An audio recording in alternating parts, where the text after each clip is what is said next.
Hello, welcome to my YouTube channel. My name is Thomas and I discuss my near-death experience, the things I learned, and the things I think you should know. So today I'm going to be talking about my kind of interesting connection to extraterrestrials. So since my near-death experience, I've been seeing bright flashes in the sky, and sometimes they even shine through the clouds. But what's interesting about that is that I know when they're going to happen and where to look in the sky. So I will just suddenly think, oh, I should go outside because I'm going to see a flash in the sky. And where I'm looking is where they'll happen. And they seem to happen where I'm able to see the sky between buildings, trees, clouds, etc. And not just at my apartment, but sometimes other places that I visit. But they make me feel like I'm not alone, and they make me feel connected to higher beings. And sometimes with them I get telepathic messages, I guess is the best way to put it. But they call themselves my star friends when I try to channel messages from them. And then the next thing that's kind of interesting is I have what I call my alien implant. And I never really believed in alien implants, so take it with a grain of salt. But what happened is sometime before my near-death experience, they discovered a piece of metal behind my left eye that I have no idea how it got there. And they weren't on MRIs in years past, and suddenly they started showing up on CT scans. So they're no longer able to MRI my head because the magnets would rip it out of my head, I guess. So, and I can't find any instances of alien implants in people's heads. But I wonder if that's what it is, just because I seem to have this connection to extraterrestrials. And you would definitely remember getting a piece of metal in your eye or in your head.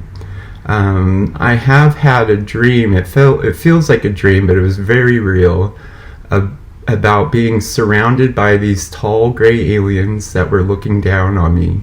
And there being bright lights and being on a table and unable to move, and just being terrified as this 10-inch long needle was inserted here in the corner of my eye. It didn't hurt, but it was terrifying.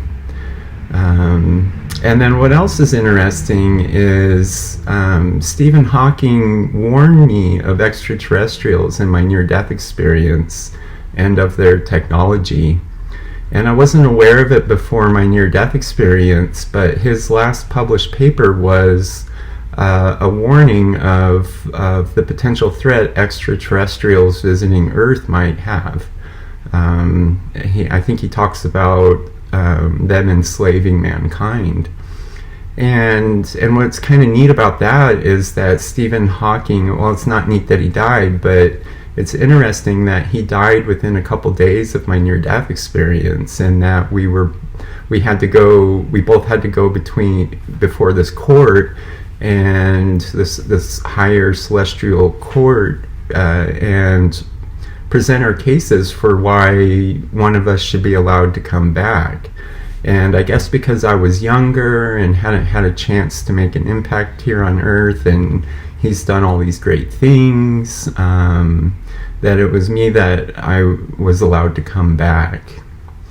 And so the next interesting thing that happened is one morning this last summer, I woke up wide awake at 3:30 in the morning from a dead sleep, and I thought to myself, if I go out back, I'll bet I'll see a UFO. And I wasn't even sure that I believed in UFOs. I had never seen one before, but as soon as I got out on my back porch, and it was about 3:33 in the morning, which is also interesting, this huge black craft with clear glass-like edges that you could see through, but they seemed to reflect the stars as well. It was a clear night. and it was traveling north to south, but it was completely silent. It wasn't moving that fast, and it had these dim blue lights on the bottom. And what also is kind of interesting about that is that the last UFO reported in Oregon reported to MUFON was here in Central Point, and it was headed towards the airport, and I live just a couple miles from the airport. So, I mean, I didn't believe in UFOs. I had never seen one. So I don't know if it was like some sort of experimental aircraft from the military, or if it was truly a UFO. And I've tried to do remote viewing sessions on the subject, but it's kind of difficult because you can't know what you're remote viewing ahead of time. Otherwise, your imagination just takes off. But the information I got was that they were just on a fact-finding mission. But it makes me wonder if it's my star friends, as they call themselves, and the craft is connected to these bright flashes that I see sometimes in the sky. And also, sometimes I wonder too about the connection of angels and extraterrestrials, because by definition, angels are extraterrestrials that are not of this earth. So anyway, I just thought I'd share that interesting facet of my near-death experience because I thought maybe you guys would think it was interesting. But I can't find anyone who's had a near-death experience talking about a connection to extraterrestrials. So anyway, I hope you're having a good day. Thanks for watching. Peace and namaste.